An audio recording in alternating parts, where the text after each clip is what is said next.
Good morning children. How to crack NEET में आपका स्वागत है। आज हम डिस्कस करेंगे नीट के सिलेबस के बारे में। आप पूरा सिलेबस जो बेटा है ये नीट का एनटीए की वेबसाइट से जाके डाउनलोड कर सकते हैं।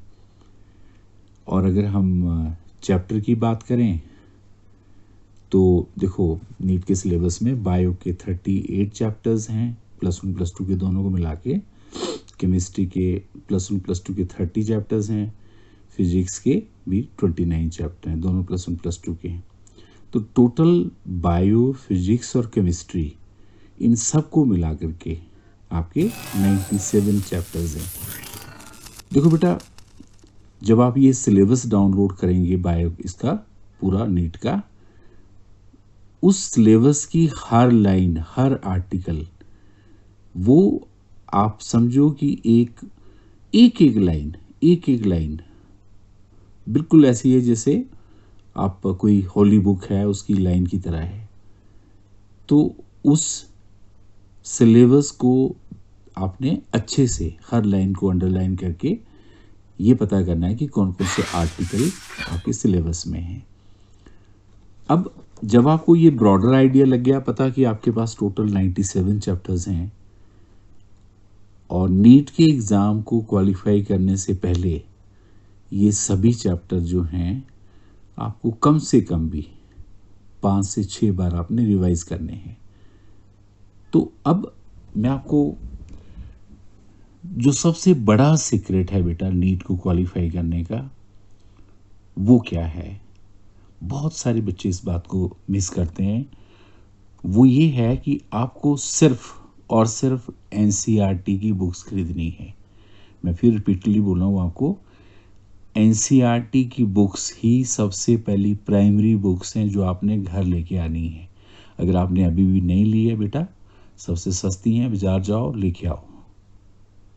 और आपको पता है कि बायो की एक बुक +1 की है, एक +2 की, फिजिक्स की 2 +1 की, 2 +2 की, केमिस्ट्री की 2 +2 की, 2 +1 की। इनके साथ आपने एक एनसीईआरटी एग्जाम्पलर +1 का और एनसीईआरटी एग्जाम्पलर +2 का। तो टोटल जो बुक्स हैं आपकी, ये आपकी 12 बुक्स का सेट सभी बच्चों ने ये लेके आना है। और जब आप ये सेट लेके आ जाएंगे तो उसके बाद अब मैं आपको बताता हूँ कि आप क्या करेंगे। देखो, ध्यान से समझना आपने इस बात को। जहाँ तक बायो की बात है बेटा, आप किसी भी बायो के एक्सपर्ट से बात करो, आप इंटरनेट में सर्च करो, 90% क्वेश्चंस एनसीईआरटी से आते हैं। और केमिस्ट्री का पूरा इनऑर्गेनिक और पूरा ऑर्गेनिक मैक्सिमम, मैं बता रहा हूँ 95% तक सिर्फ और सिर्फ एनसीईआरटी से आता है। इवन फिजिक्स के क्वेश्चन जो हैं या केमिस्ट्री के क्वेश्चन जो हैं या फिजिकल केमिस्ट्री, ये भी ज़्यादातर जो सोल्ड एग्जाम्पल होते हैं या एनसीईआरटी की जो लास्ट की एक्सरसाइज है उसमें सिर्फ फिगर्स को बदल करके उन्होंने क्वेश्चन डाले होते हैं। तो सबसे बड़ा सीक्रेट इसमें ये है कि एनसीईआरटी की हर एक लाइन, हर एक वर्ड एक पोटेंशियल क्वेश्चन है नीट का।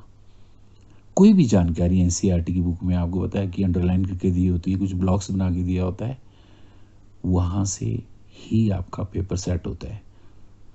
जो भी एनटीए का पेपर सेट करता है बेटा, उनको ये डायरेक्शंस होती हैं कि आपने पेपर पूरा का पूरा जो है वो एनसीईआरटी से ही सेट करना है। बच्चे सबसे बड़ी गलती क्या करते हैं कि बहुत सारी बुक्स इकट्ठा कर लेते हैं, बहुत सारा मटेरियल इकट्ठा कर लेते हैं, बहुत सारे टफ से टफ क्वेश्चन करते हैं, पर एनसीईआरटी को छोड़ देते हैं। मैं आपको एक चीज़ बताऊं कि एनसीईआरटी की एक्सरसाइज फिजिक्स की और फिजिकल केमिस्ट्री की या केमिस्ट्री की और जगह की भी इतनी इजी नहीं है। अब क्योंकि पेपर ही आपका एनसीईआरटी से सोल्व करना है, तो क्यों ना सबसे पहले आप एनसीईआरटी को ही पढ़ो। सबसे पहले एनसीईआरटी की बुक्स पे ही फोकस करो और इसका एक मैं आपको सीक्रेट फॉर्मूला और बताता हूँ। आपने बायो की बुक्स जो हैं वो कम से कम बाजार से 2 बार लानी है। पेंसिल हाथ में लेनी, 3 बार भी ला सकते हैं आप। एक बार बुक को आप पेंसिल से लाइन टू लाइन पूरा पढ़ो, +1 के भी +2 के भी। सेकंड रिवीजन भी करो, कम से कम भी। नॉर्मली आपने बायो की एनसीईआरटी बुक के जो हैं वो 10 रिवीजन करने हैं, वो भी नीट एग्ज़ाम से पहले। यही सबसे बड़ा सीक्रेट है, क्योंकि जब आप रिवीजन करेंगे, जब चीज़ों को अंडरलाइन करेंगे, उनको समझेंगे, वहीं से आप पॉइंट्स अपने नोटबुक में लिखेंगे, वहीं से नोट्स बनाएंगे, उन्हीं पे फोकस करेंगे, उन्हीं चीज़ों को टीचर से जाके पूछेंगे, ऑटोमेटिकली आप इन सब्जेक्ट की डेप्थ में चलते जाएंगे। और केमिस्ट्री की बुक के भी कम से कम 5 रिवीजन आपने करने हैं। फिजिक्स की बुक के भी कम से कम 5 रिवीजन आपने करने हैं, जो बहुत ही ज़्यादा इम्पोर्टेंट है। ज़्यादातर बच्चे क्या करते हैं कि नॉर्मली किसी भी कोचिंग में आप जाते हैं तो वहाँ ये बताया जाता है कि फिजिक्स जो है उसमें आप बहुत स्टैंडर्ड ऑथर्स हैं, आप उनकी बुक्स जाके पढ़ो। नो डाउट, मैं इस बात के अगेंस्ट नहीं हूँ कि वो उन बुक्स की इम्पोर्टेंस नहीं है, अच्छे ऑथर्स की बहुत सारी बुक्स हैं। आपके पास DC पांडे है, SC वर्मा है, आपके पास केमिस्ट्री के भी बहुत अच्छे से अच्छे ऑथर्स हैं।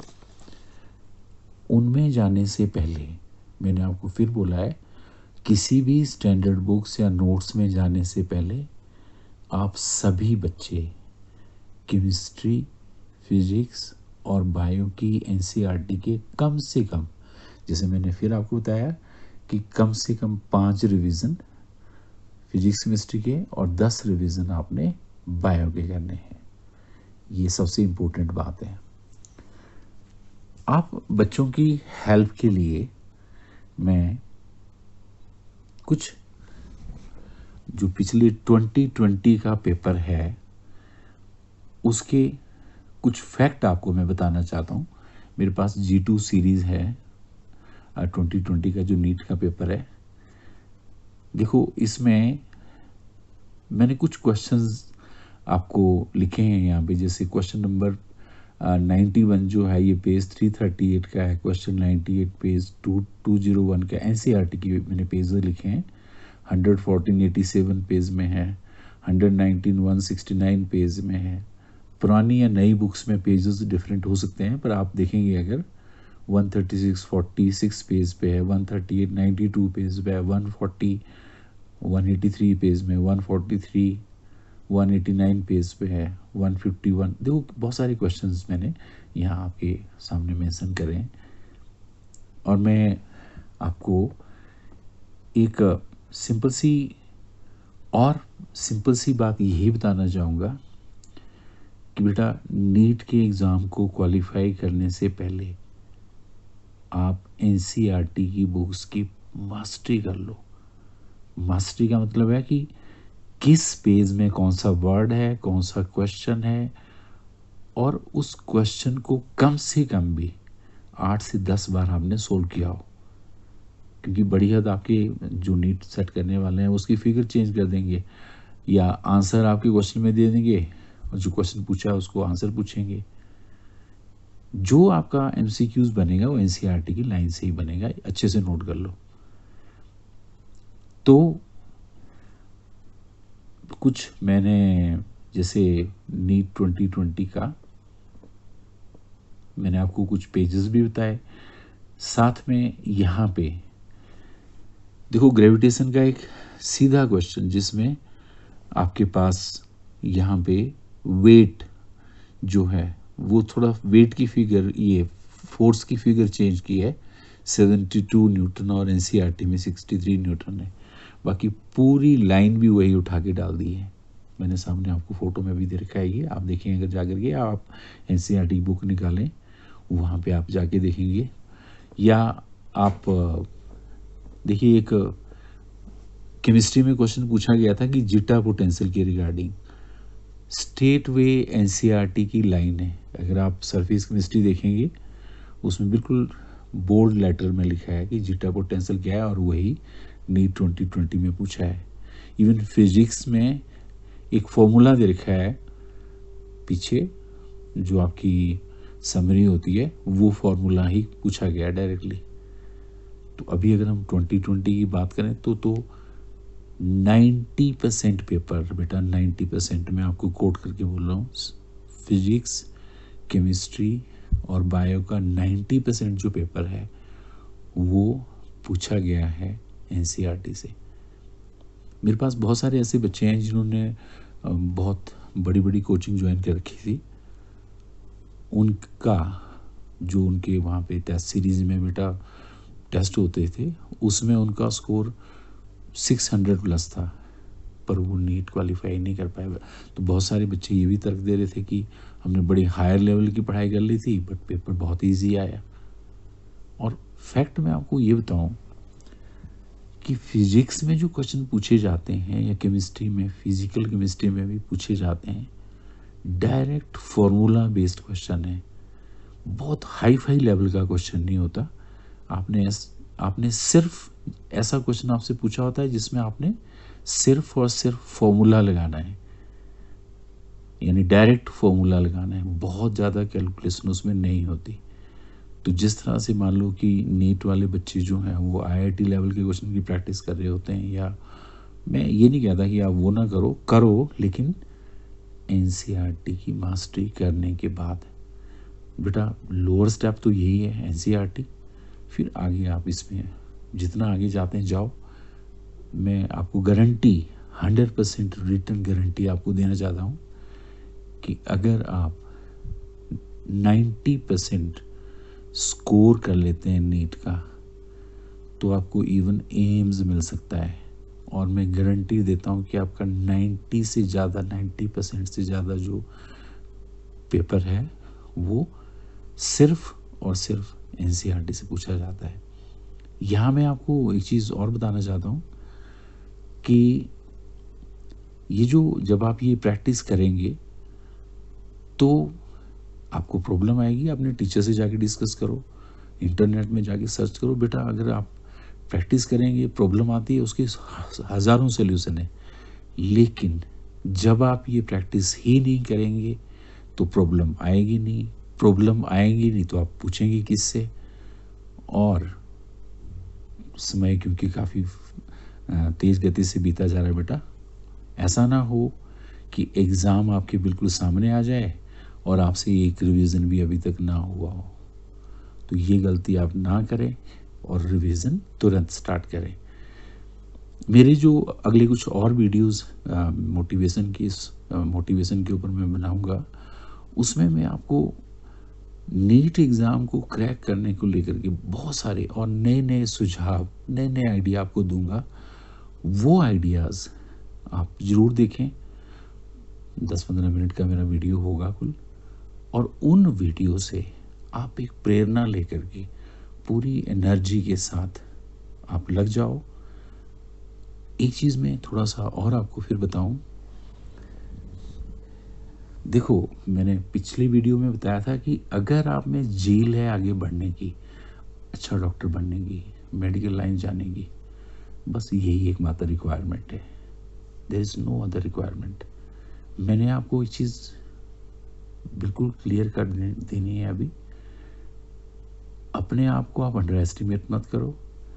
देखो एक टैलेंटेड बच्चा जो है एक टॉपिक को समझने में 10 मिनट लगाता है, तो थोड़ा कम टैलेंटेड जो है उस चीज़ को 20 मिनट में सीख सकता है। रिजल्ट दोनों का बराबर है।